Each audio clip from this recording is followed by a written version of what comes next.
அன்பு உள்ளங்களுக்கு வணக்கம். நான் உங்க சதீஷ். இன்னைக்கான தகவல் பார்த்தீங்கன்னா, தமிழ்நாட்டில் இருக்கிறவங்களுக்கு இது பெரும்பாலும் இந்த செய்தி தெரியாத செய்தியாவே கூட இருக்கலாம். ஆனா கர்நாடகாவில் இதுதான் ஒரு மிகப்பெரிய ஹாட் டாபிக்னே சொல்லலாம். அந்த அளவுக்கு ஒரு பெரிய பேசுபொருளா பேசிட்டு இருக்கிற ஒரு செய்தியை பத்தி தான் நம்ம பேச வந்திருக்கோம். ஆக்சுவலி இதை நம்ம பேசலாமா வேணாமான்னு சொல்லி நான் ரொம்பவே யோசிச்சேன். இதை பத்தின ஆராய்வுகள் எல்லாமே நம்ம பார்க்கும்போது, இதை பத்தி நிறைய தேடி பார்க்கும்போது தரவுகள் இல்லாம அல்லது நம்ம ப்ராப்பரான அந்த ஜேர்னலிசம் செய்யாம, ஆய்வு செய்யாம, இன்ஸ்பெக்ஷன் இல்லாம நம்ம இதை பேசுறது சரி இருக்காதுன்னு யோசிச்சேன். ஆனாலும் இதை ஒரு செய்தியாவது நம்ம மக்களுக்கு இது சொல்லணும் அப்படின்றதுக்காக தான் இந்த டாபிக். என்னடான்னு பாத்தீங்கன்னா, கர்நாடகத்துல சௌஜன்யான்ற பெண் ஒரு பாலியல் வன்கொடுமை செய்து கொலை செய்யப்பட்டிருந்தாங்க. இது 2012 நடந்த ஒரு நிகழ்வு. ஆனா இன்னைக்கு 13 வருஷம் கழிச்சும் இன்னைக்கு அதை பத்தி பெரிய அளவுல பேசிட்டு இருக்காங்க. சோ அதனாலதான் இந்த டாபிக் நம்ம பேசின்னு இருக்கிறோம். அதை பத்தி இன்னும் கொஞ்சம் டீட்டெயிலா நம்ம பார்க்கலாம் வாங்க. கர்நாடகத்துல தட்சிண கன்னடான்னு சொல்லப்படுற தென் மாவட்டங்கள்ல தர்மஸ்தலான்ற ஒரு புகழ்பெற்ற ஒரு கோயில் இருக்கு. அந்த கோயில் இருக்கிற பகுதியில SGMPU காலேஜ்னு ஒண்ணு இருக்கு உஜ்ரில. அந்த காலேஜ்ல படிச்சுட்டு இருந்த அந்த பெண் தான் சௌஜன்யான்னு சொல்லிட்டு, அந்த சௌஜன்யாவோட ஊர் பாத்தீங்கன்னா பெலத்தங்கடின்னு சொல்லி, அங்கிருந்து அவங்க அந்த காலேஜ்ல PU படிச்சுட்டு இருந்திருக்காங்க. அவங்க ஒரு சரியா 2012 அக்டோபர் 9ஆம் தேதி அவங்க கல்லூரிக்கு போனவங்க மாலையில வீடு திரும்பும்போது ஒரு 4 மணி 4:15 போல அவங்க வீட்டுக்கு மறுபடியும் காலேஜ்ல இருந்து பஸ் ஏறி வீட்டுக்கு வந்திருக்காங்க. அவங்க கல்லூரியில இருந்து அவங்க வீட்டுக்கு பெலத்தங்கடிக்கு பாத்தீங்கன்னா ஒரு 15-20 நிமிஷம் அவ்வளவுதான் அந்த டிராவலுக்கான அந்த நேரம். அங்கிருந்து அவங்க அங்கிருந்து அவங்க வீட்டுக்கு போற அந்த இடைப்பட்ட நேரத்துல அவங்க திடீர்னு காணாம போயிடுறாங்க. இந்த செய்தி தெரிஞ்ச உடனே அவங்க வீட்டுல இருந்து அல்லது அந்த ஊர்க்காரங்க எல்லாருமே இந்த பொண்ணை தேட ஆரம்பிச்சிருக்காங்க. இரவு முடிஞ்ச உடனே நிறைய பதட்டத்தோட இந்த மக்கள் இருந்திருக்காங்க, எங்க பொண்ணு காணுமே அப்படின்னு சொல்லி. ஆனா அதனுடைய அந்த பெரிய சோகம் என்னன்னு பாத்தீங்கன்னா, காலையில பார்க்கும்போது அந்த பெண் பிணமாகவும் ரொம்ப கொடூர நிலையில ஒரு ஆத்தக்கரையில விழுந்திருக்காங்க. ஸோ அவங்கள எடுத்து பார்க்கும்போது பாலியல் வன்கொடுமை செய்து அவங்க கொலை செய்யப்பட்டிருக்காங்கன்றது அந்த செய்தி தெரிய வருது. உடனடியா அவருடைய தந்தை பாத்தீங்கன்னா சாந்தப்ப கவுடா அப்படின்னு சொல்லிட்டு அவர் உடனடியா அங்க இருக்கிற அந்த லோக்கல் காவல் நிலையத்துக்கு அவங்களுடைய அந்த புகாரை காவல் நிலையத்துல கொடுக்குறாங்க. அதை பத்தி அவங்க விசாரிக்கணும் அப்படின்னு சொல்லி விசாரிக்கும் போது போலீஸும் விசாரிக்கிறாங்க. உடனடியா அந்த பகுதியில் அந்த பொண்ணு இறந்த அந்த குறிப்பிட்ட அவங்க வீட்டுக்கும் அவங்க பொண்ணு இறந்ததும் பக்கத்துலயே தான்ன்ற மாதிரி ஒரு 1/2 கிலோமீட்டர் தொலைவில் தான் இது நடந்திருக்கு. அந்த பெண் இறந்த அந்த பகுதியில் இருக்கிற ஒருத்தர் சந்தோஷ் ராவ்னு சொல்லி ஒருத்தர், ஒரு வயசானவருன்னு சொல்லலாம். ஒரு 49 வயசு தக்க ஒரு மனிதர். அவர் தான் இந்த கொலையை செஞ்சிருக்க கூடும்னு சொல்லிட்டு அவரை அரெஸ்ட் பண்ணி அவரை எடுத்துட்டு போறாங்க. ஆனா அவங்க தந்தைக்கு பாத்தீங்கன்னா இதுல சிறிதும் உடன்பாடு கிடையாது. ஏன்னா இந்த மனிதர் இது செஞ்சிருக்கிறதுக்கான வாய்ப்பு கிடையாது, இது வேற யாரோ தான் செஞ்சிருக்க கூடும் அப்படின்னு சொல்லி அவங்க அதை புஷ் பண்றாங்க. பட் அது மக்கள் மத்தியிலும் பெரிய அளவுல அந்த பெண்ணுக்கு நீதி வேணும் அப்படின்னு சொல்லி போராட்டங்கள் நடக்குது. நிறைய இயக்கங்களும் அவங்களுக்காக போராட்டத்தை ஈடுபட்டு அவங்களுக்கு எப்படியாவது நியாயம் கிடைக்கணும்னு சொல்லி போராடுறாங்க. காலப்போக்கில் அந்த சந்தோஷ் ராவ்ன்றவர் விசாரணை நடந்து சமீபத்துல அவர் நிரபராதின்னு சொல்லி அவர் விடுதலை செய்யறாங்க. அதுக்கு இடையில இந்த 2025 அவருடைய அந்த இறந்த குழந்தையோட அவங்களுடைய தந்தையும் இறந்து போறாரு. இந்த மாதிரி விசாரணை நடந்துன்னு இருக்கும்போது அது சிபிஐ கைக்கும் இந்த கேஸ் மாறுது. சிபிஐயும் அதை பத்தின நிறைய விசாரணைகள் நடத்திட்டே இருக்கிறாங்க. அந்த பகுதியில என்ன நடக்குது ஏது நடக்குதுன்னு. ஆக்சுவலி அந்த பகுதி பாத்தீங்கன்னா முழுக்க ஒரு வனப்பகுதி. தர்மஸ்தலா இருக்கிற அந்த இடமே பாத்தீங்கன்னா ஒரு வனப்பகுதி தான். எல்லா பக்கமும் காடுகளா தான் இருக்கும். அதனால இந்த பசங்க காணாம போறதுன்றது ரொம்ப எளிதா இருக்கு. ஆனாலும் இந்த பொண்ணு ஒரு 17 வயசு ஆன பொண்ணு இந்த மாதிரி எல்லாம் செய்யறதுக்கு இவங்களுக்கு எப்படிதான் மனசு வருதுன்னு தெரியல. பட் இது எல்லாம் இந்த மாதிரியான நிகழ்வுகள் எல்லாம் நடக்கும்போது இது இந்த கர்நாடகால இருந்து ஒரு யூடியூபர் இதை பத்தி நிறைய ஆராய்ச்சி செஞ்சு அவங்க ஒரு போட்ட காணொளி வந்து பெரிய அளவுல வந்து வைரல் ஆயிருக்கு. அதனுடைய விளைவா தான் வந்து இப்போ இது வந்து நிறைய வந்து பேசு பொருளாயிருக்கு. இதுல ஒரு திடுக்கிடுற தகவல் வந்து இப்போ தெரிய வந்திருக்கு. இப்ப சமீபமா ஒரு வாரம் 10 நாட்களா வந்து அந்த தர்மஸ்தலால வேலை செஞ்ச ஒருவர், துப்புரவு வேலையில இருந்த ஒரு மனிதர், இந்த கொலைகளை நான் நிறைய வந்துட்டு பிணங்களை வந்துட்டு மண்ணில் புதைச்சிருக்கேன், எரிச்சிருக்கேன் அப்படின்னு சொல்லி அவர் வந்து வாக்குமூலம் கொடுத்துருக்கிறாரு. அப்ரூவரா மாறி இருக்காராம். அதுதான் வந்து இன்னைக்கு பெரிய அளவுல இதை பத்தி வந்து பேசிட்டு இருக்கிறாங்க. 1998 இருந்து 2014 வரைக்கும் கிட்டத்தட்ட ஒரு 15 ஆண்டுகளா வந்து அவர் வந்து இந்த மாதிரி அந்த இடத்துல வேலை செய்யும் போது ஒரு நூத்துக்கணக்கான பிணங்களை வந்துட்டு நான் புதைச்சிருக்கேன், எரிச்சிருக்கேன் அப்படின்னு சொல்லி அவர் வந்து சொல்லியிருக்காரு.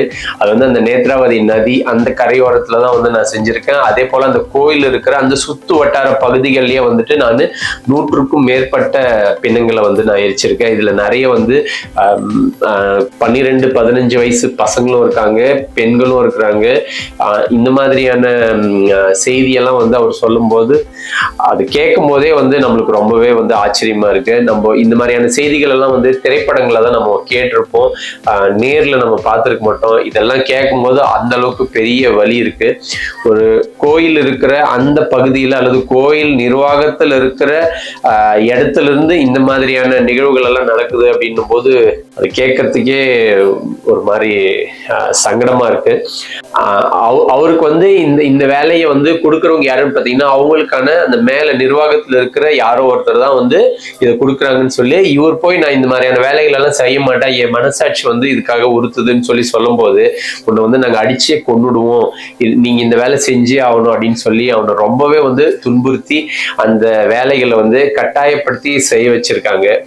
அந்த ஆளும் வந்துட்டு அவங்களுடைய குடும்பத்தையும் அவனையும் வந்து கொலை செஞ்சிடுவேன் இல்ல சாகடிச்சிடுவேன்னு சொன்னதுக்காக வேற வழி இல்லாம அதை செஞ்சிருக்கான். அதுக்கப்புறமா ஒரு 10 ஆண்டா வந்து அந்த ஆள் வந்து தலைமறைவாயிருந்து இப்ப வந்து இல்ல நான் என் மனசாட்சி வந்து உறுத்துது, நான் வந்து இதை நான் வந்து காட்டுறேன். அவர் வந்து இப்ப போயிட்டு அவர் புதைச்ச இடத்துல அந்த எலும்புக்கூடு கிடைக்குதான்னு சொல்லி இவரே போய் தேடி பார்த்திருக்காரு. ஏதோ ஒரு இடத்துல கிடைச்சதுனால உடனடியா வந்து அவர் வந்து காவல்துறைக்கு வந்து நான் சரணடைகிறேன்னு சொல்லி நான் வாக்குமூலம் கொடுக்குறேன்னு சொல்லி நான் எங்கெல்லாம் நான் என்னென்ன பண்ணணும் அந்த செஞ்ச தவறுகள் எல்லாமே வந்து நான் உங்ககிட்ட சொல்றேன், வாக்குமூலம் கொடுக்குறேன், அதை வந்து நீங்க வந்து விசாரணை பண்ணுங்கன்னு சொல்லி சொன்னதுக்கு அப்புறமா அவர் இதை சொன்னதுக்கு அப்புறம் கோர்ட் மூலயமாவும் அல்லது அந்த காவல்துறை மூலயமாவுமே எல்லாருமே வந்து இப்ப அது போய் தோண்டி எடுக்க நிறைய வந்துட்டு மண்ணில் புதைஞ்ச எலும்புக்கூடுகள் எல்லாம் வந்து கிடைச்சுன்னு இருக்கு. இது எல்லாம் கேட்கும் போது பெரிய அளவுல மன உளைச்சல் ஏற்படுது. சாதாரண மனிதர்களா நாம இதை வந்து எப்படி நம்ம இதை பார்க்கணும், எப்படி அணுகணும்னு நமக்கு தெரியல. அந்த பொறுப்புல இருந்தவங்க அது யாரா வேணா இருக்கட்டும், எந்த மாதிரியான தவறுகள் செஞ்சிருந்தாலும் இதை வந்து நம்ம யாரையுமே வந்து விடக்கூடாது. கட்டாயமா இவங்களுக்கு வந்து சரியான தண்டனைகளை வந்து நம்ம கொடுக்கணும். ஏன்னா இந்த உலகத்துல ஒரு தவறு செஞ்சா அதுக்கான தண்டனை கட்டாயமா இருக்குதுன்றது ஒவ்வொருத்தருக்கும் தெரியணும். இது எதனால அவங்க வந்து அந்த மாதிரி எல்லாம் செய்யறாங்கன்னா நமக்கு இருக்கிற அந்த பதவியோ அல்லது ஒரு பணமோ இந்த மாதிரியான விஷயங்களால நம்ம வந்து தப்பிச்சிட முடியும்னு நினைக்கிறாங்க இல்லைங்களா, அது வந்து இங்க போய் ஆகணும். ஸோ அதை செஞ்சவங்க அது யாரா இருந்தாலும் எந்த மாதிரியான நிலையில இருந்தாலும் கூட அவங்களுக்கு கட்டாயமா தண்டனை கிடைக்கணும். இது பொதுமக்கள் எல்லாருமே வந்து இதை கையில எடுத்துக்கிட்டு இதுக்கான போராட்டத்தையோ அல்லது முன்னெடுக்க வேண்டிய எல்லா முயற்சிகளும் வந்து ஜனங்களும் வந்து இதுக்கு பங்கெடுத்துக்கணும் அப்படின்னு சொல்லி நான் கேட்டுக்கிறேன். இதுல நம்ம இன்னும் முக்கியமான விஷயம் என்னன்னு பாத்தீங்கன்னா நமக்கு இதுல முழு அளவுல வந்துட்டு எப்படி சொல்றது, நாம இதை பத்தி ஆழமா பேசுறதுக்கு நம்ம கிட்ட எந்த விதமான டாக்குமெண்ட்டும் கிடையாது. அதே போல நாம போய் ஃபீல்ட்ல போய் நம்ம இறங்கி எதையும் பார்க்கல. அதனால நம்ம ரொம்ப இதை பத்தி ரொம்ப ஆழமா பேச முடியாத ஒரு நிலையில தான் இருக்கும்.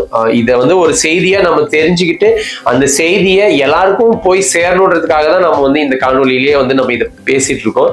அதை தாண்டி நம்ம கிட்ட ஆதாரங்கள் இல்லாம எதையும் வந்து யார் மேலேயும் வந்து நம்ம எந்த குற்றத்தையும் வந்து சாடக்கூடாது அப்படின்றதுனாலதான் நானும் இருக்கேன். பட் எது இருந்தாலும் இதெல்லாம் வந்து மன்னிக்க முடியாத ஒரு பெரும் குற்றம். கண்டிப்பா இது வந்து ஒரு 13 ஆண்டுகள் கழிச்சு மறுபடியும் இந்த பிரச்சனை வந்து பேசு பொருள் ஆயிருக்குன்னா கட்டாயமா இந்த பிரச்சனைக்கு ஒரு தீர்வு வந்து கிடைக்கும்னு சொல்லி நான் முழுமையா நம்புறேன்.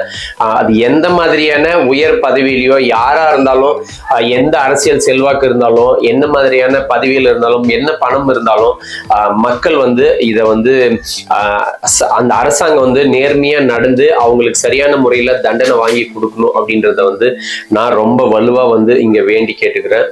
அதே போல நம்ம சமீபத்துல ஒரு திரைப்படத்துல பார்த்த நிகழ்வு தான், யாரா இருந்தாலும் தவறு செஞ்ச பிறகு கட்டாயமா அதுக்கான தண்டனையை அனுபவிச்சே தீருவாங்க. ஒருவேளை அந்த தண்டனைன்றது தள்ளி போகுமே தவிர நிச்சயமா வந்துட்டு அவங்களுக்கு கிடைக்காம போகாது அப்படின்றத நான் படிச்சேன். அதை நானும் கூட முழுமையா நம்புறேன். அதே போல மக்களும் வந்து இதை வந்து சும்மா விட்டுன்னு இல்லை, எல்லாருமே வந்து இதை கேள்விக்குள்ளாக்கின்னு இருக்கிறாங்க. பல இயக்கங்களும் வந்து இதுக்கு நீதி கிடைக்கணும் அப்படின்னு சொல்லிட்டு இதுக்கான முயற்சியில் இருக்காங்க. அந்த இறந்த அந்த பெண் வந்து சௌஜன்யான்ற அந்த பெண் வந்து அவங்களுடைய ஆன்மா வந்து சாந்தி அடையணும். அதே போல அந்த பெண்ணுக்கு வந்து நீதி கிடைக்கணும் அப்படின்னு சொல்லி நானும் வந்து இந்த காணொலி மூலமா வந்து ரிக்வெஸ்ட் பண்ணிக்கிறேன். கட்டாயமா இவங்களுக்கான அந்த நீதி கிடைக்கும் அப்படின்னு சொல்லி நான் முழுமையா நம்புறேன்.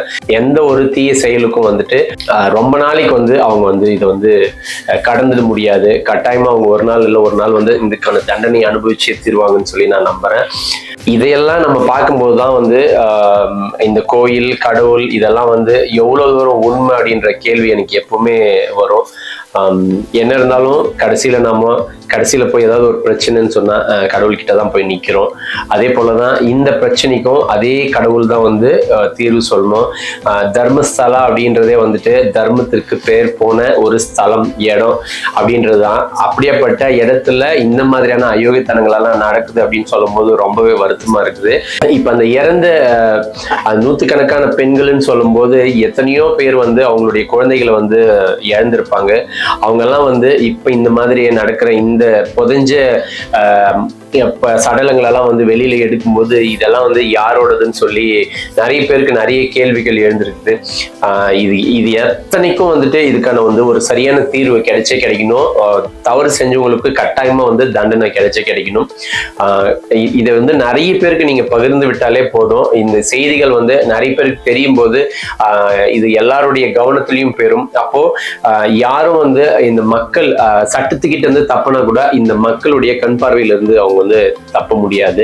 அதனால இதை நிறைய பேருக்கு வந்து இந்த செய்தியை வந்து பகிர்ந்து விடுங்க. இறந்த அந்த பெண்ணுக்கு வந்து சரியான நீதி கிடைக்கணும் அப்படின்னு சொல்லி நான் கேட்டுக்கிறேன். மீண்டும் ஒரு நல்ல தகவலோடு உங்களை சந்திக்கிறேன். நன்றி.